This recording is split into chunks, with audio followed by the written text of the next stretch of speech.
will be your tour guide for today. But before anything else, let's first have a head count first. Starting with you. Okay, so we're all complete. So today we'll be having a walking tour inside our campus. But before we proceed to our first stop, let me discuss first the rules and regulations to be followed during our tour. So una, dapat magkakaroon tayo ng body system para walang mawala during our tour. Pangalawa, don't forget to bring your personal belongings, umbrella, water, or even your snack with you. Since ito ay educational walking tour, it means na mapapagod kayo kakalakad. But what's important, dapat fresh pa rin tayo until last stop, okay? Pangatlo, if sumakit man ang inyong paa, baliw at ulo, don't hesitate to inform me. Isang tawag ka lang ng Ate Hannah or Julia B, and I'll be there. Of course, isama ang ating first aid kit. Pang-apat, if may pagkain ka lang, walang problema. Magkakaproblema lang tayo kapag tinapon nyo na to kung saan-saan. Tandaan, ang ating university ay may policing GIGO, which is garbage in and garbage out. Kaya ang inyong basura ay responsibilidad nyo. Panglima, as usual, I have two flags here, color green and color yellow. So ano nga ulit ang color ng aking flag? Okay, so when I raise this green flag, it means that we need to start walking, so please follow me. And if I raise this yellow flag, it means that I need your attention, so please gather around. Okay, and lastly, be responsible all the time and enjoy the rest of the tour. So alright, meron pa ba kayong katanungan? If wala na kayong questions, I think we're ready to go. So handa na ba kayo? Yeah. Okay, if you're ready, please follow me.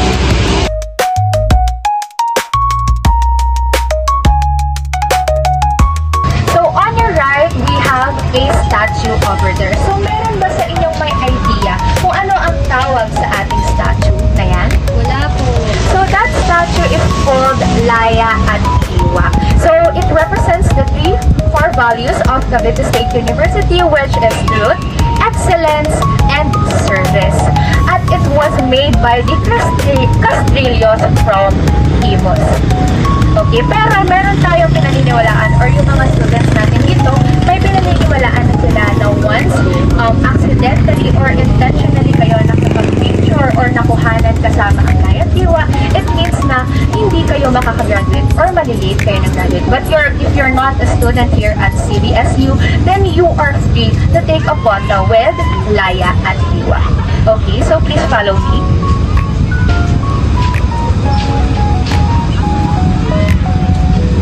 Here at International House 2 or mas kilala bilang IH2. So, diba? Social pakinggan. So, this building was a girls' dormitory back then. But after the renovation noong 2023 and 2024, it is now used to cater or for guests outside CBSU. So, as you can see, it has 4 floors and each floor has 13 rooms. And each room has 4 beds, 1 aircon, and their own comfort room.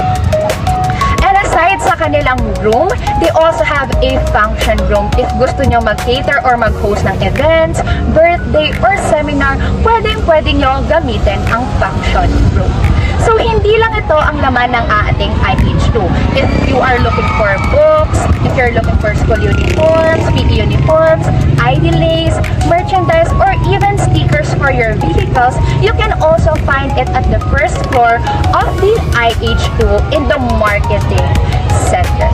If you don't have any questions, I'll give you time to look around at IH2.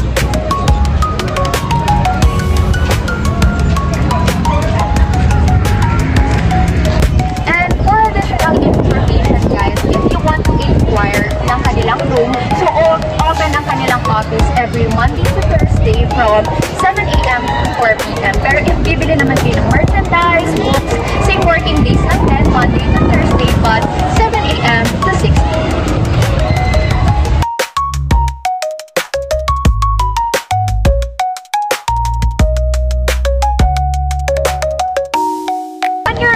You can see the university oval. So, meron ba sa inyong may idea kung ano ang sukat ng ating oval? Any guess? 300? No. So, ang sukat ng ating oval ay 400 meters. Diba? Sobrang laki. Parang mas malaki pa sa ating mga pangarap.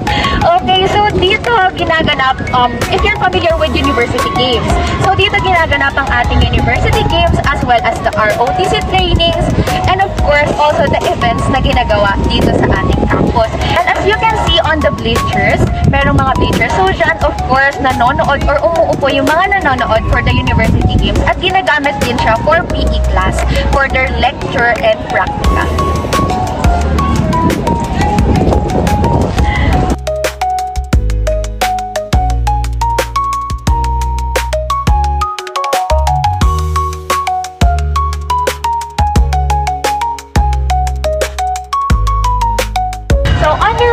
Is the open field. So aside from our university oval, so isa rin po sa ginagamit sa pagpa-practice ng mga students as well as sa other events ng ating campus, and it is also used sometimes for parking. So it is surrounded by pine trees and it is a softball field.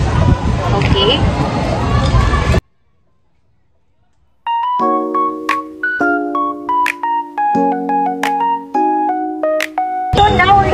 LSHS or Laboratory Science High School. So this building is not just for senior high school, but it is also for the training ground of our College of Education students or for our future teachers or future professionals. Inside Laboratory Science High School, you can see another statue over there. So meron ba sa inyong idea kung sino siya? Wala.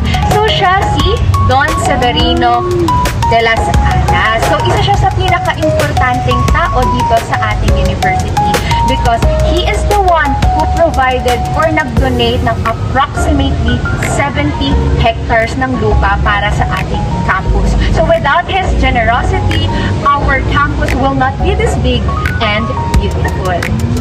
Okay, for additional information, so I was able to duty as an usherette during the 119th founding anniversary, and nasaktihan ko or na-assist ko yung mga relatives ni Don Severino de las Alas sa pag-aalay ng bulaklak. So in front of you, you can see the ROTC headquarters. So dyan nag-i-stay yung mga official as well as dyan din naglalagin yung ating mga cadets. So if you're curious kung sino yung mga officials inside that building, you can clearly see it there kasi nakapost lang yon sa tapat ng kanilang building. Okay? Please follow.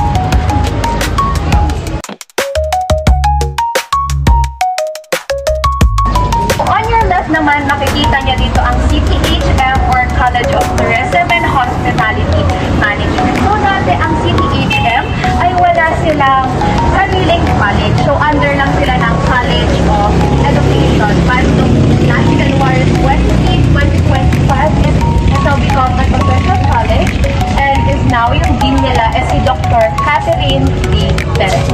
Okay, so inside the CTHM, you can see a quadrangle or university quadrangle.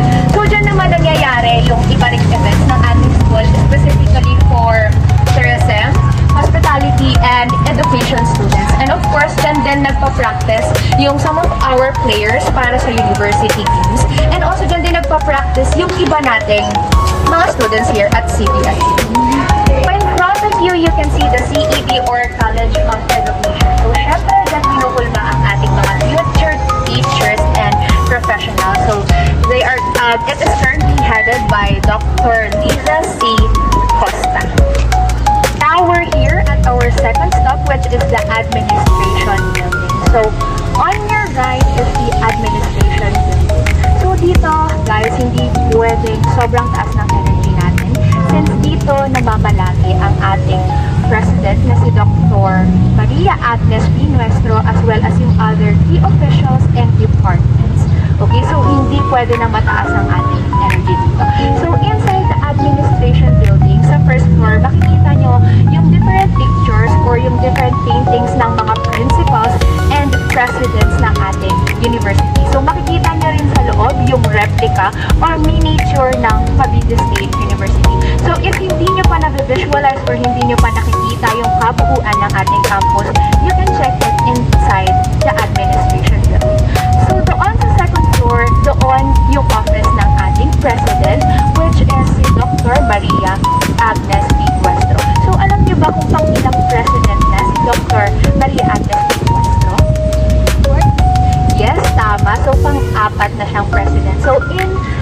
Also, located in the second floor is the LASAP Hall and the boardroom. So, sa LASAP Hall and boardroom, so doon nangyayari yung mga meeting ng mga big officials dito sa ating campus na makakatulong para sa growth ng ating university. So, just at trivia guys, alam niyo ba na ang LASAP Hall was named after Dr. Sotero Lasap Jr.? So, Dr. Sotero Lasap Jr. was the Dean of College of Agriculture and was the Vice President of Academic Affairs back then. So, just another information guys, dito sa ating administration building, so hindi tayo basta-basta pwedeng pumasok dito since this is not a tourist spot but a respected place. So, if you have queries or meron kayong need pagirmahan, pumasok lang kayo sa loob and you can ask it at the information desk. So, meron po ba kayong katanungan or may questions ba kayo? Wala na? Okay, if wala na, let's now proceed to our next stop. So before that, in front of you is the CDC or the Child Development Center. So dyan yung building ng ating mga preschool students as well as elementary students.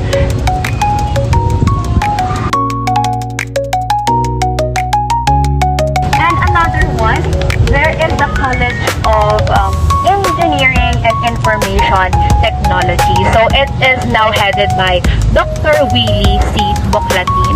So of course, pag sinabi natin engineering and information technology, ang mga ino-offer na courses dyan ay about engineering or mga computer-based programs. So please follow me. So in front of you is the College of Economics, Management, and Development Studies. So ito yung old building nila. So they have their own building or new building in front of the Caffeinier. So here at SEMS, they offer programs like Business Administration, Office Administration, International Studies, and a lot more.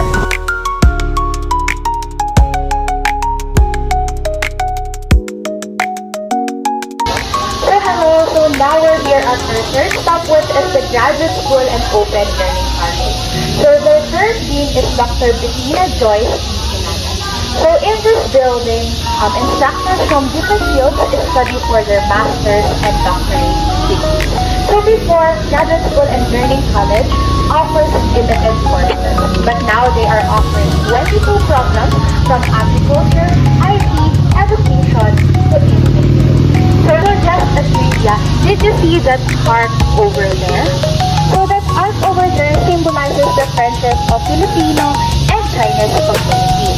And did you know that it was designed by Assistant Professor Joiter A. Francisco and Dr. Resin Batilla?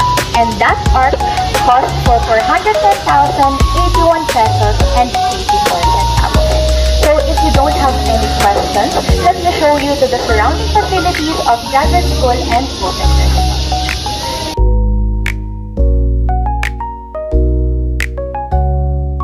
So on your left is what we call the Batambot. So dyan nagpapagtuhan, tumatambay, or dyan nag-review ang ating mga students pag puno na ang ating library. So over there naman is our university museum called Historical and Cultural Museum. So inside that building, you can see historical artifacts, paintings, pictures, bones, or any knowledgeable items that are either known or donated.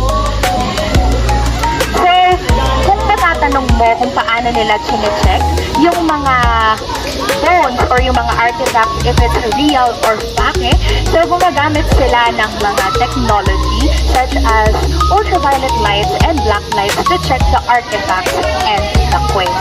So for just additional information, so kung meron kayong talent when it comes to art, pwede kayo makapag-coordinate sa ating museum. And if pag may visitor na or guest na nakagusto sa inyong paintings or pictures at binili na nila yon, sa inyo mapupunta ng buo yung kita at walang percentage ang CPSP doon.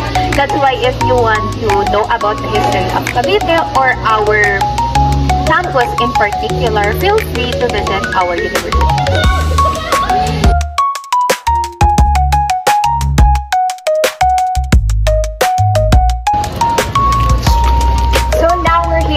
Gender and Development Resource Center. So the main function of this building is to promote gender-inclusive programs. So inside this building, they have a at Babaylan Training Room, wherein they share knowledge about PWD rights, LGBT rights, women rights, or in short, they share knowledge about inclusivity. So just a trivia. So did you know that Babaylan or yung mga babae natin, sila yung mga nag-lead sa atin back then. So dati kasi nung hindi pa tayo nasasakop ng Spanish, is walang inequality when it comes to gender. But nung dumating na ang ating mga Spanish, doon na nagkaroon ng separation between women and men. So if you don't have any questions, let's proceed to our next destination. So now we're here at our fourth stop, which is the Centennial Jar. Alam niyo ba na ang height ng ating Centennial Jar ay 6 feet and 6.7 inches? So this jar is very sentimental sa ating university since it serves as a time capsule para sa ating campus. So inside that jar includes the mementos and of course the wishes for the next 100 years of our university. So on your right is the College of Arts and Sciences. So dati tinatawag siya as School of Arts and Sciences.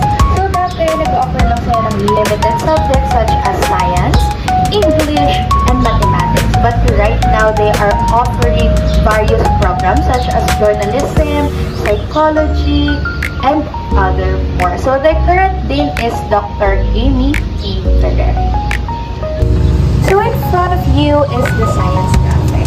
So alam niyo ba kung bakit tinawag na Science Cafe yan?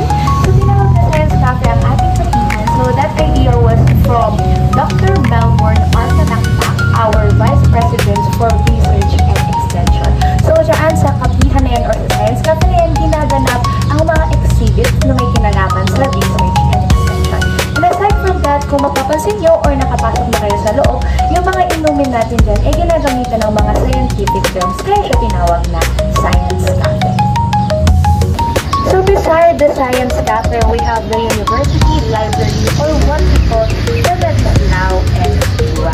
So as you can see, it has 6 floors inside. Pero huwag kayo mag-aalala dahil hindi kayo mapapagod dahil meron tayong elevator inside our library. So of course, dito sa ating university, hindi lang naman pag-aaral ang ating pinaprioritize. So inside our library, meron din tayong mga beanbags wherein you can rest, sleep, or simply take a nap. So on your right is the Interdisciplinary Research Center. So that building is the powerhouse or the research powerhouse of our university. So beside that building is the IH or International House 1. So the main function of IH1 is to cater guests or foreign guests and exchange professors. So inside that building, they have 30 plus rooms for guests to rest. So but ngayon is ginagamit ang IH ng College of Medicine since yung building ng College of Medicine is under construction. So yung second floor and third floor is ginagamit ng ating College of Medicine for their laboratory and for their lecture. So on your left is the Department of Biological Sciences. So this department is still part of CAS or College of Arts and Sciences. So pag pinasok nyo yung loob niyan, ang labas mo niyan ay Department of Physical Sciences na. So their department was recognized on the 4th Philippine Summit because of their medicinal use of abaca paste. So in front of you is the College of Nursing. So that ang College of Nursing ay under ng College of Arts and Sciences. But noong 2005, naging official college na ang College of Nursing. And just a trivia, did you know na last November 2024 nurses licensure exam, nagtap ang ating university with a percentage of 99.45%. But right now, the College of Nursing is under renovation and expansion.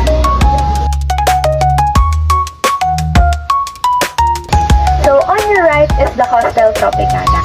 So kaya siya tinawag na Tropicana because it represents the tropical vibe of our environment and surroundings here at our university. So that building serves as a training ground for our students of hospitality management. So now, now we're here at Agri Eco Tourism Park. So if you're a nature lover, so this place is for you. So inside this 5-hectare park, you can see a tubo, at tulay ng karunungan, and a lot more. So now we're here at our University Lagoon. So this lagoon is karugtong siya ng ating Agri Eco Tourism Park. So dito, just a reminder lang, napag-tambay tayo dito, nakikita natin ang ating mga isla. Huwag tayo mag-tambay. Of course, i-practice po natin ang sustainable tourism. So before we proceed to our next stop, feel free to look around the room.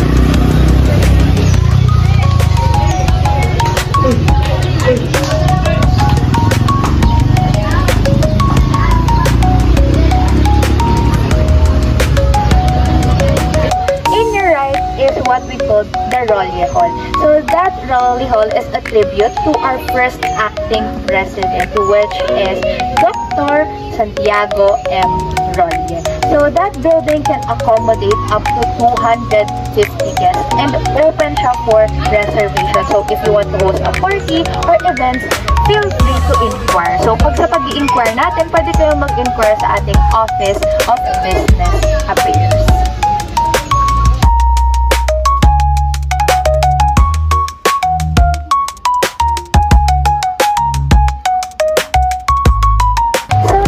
Here at the ICON, or International Convention Center.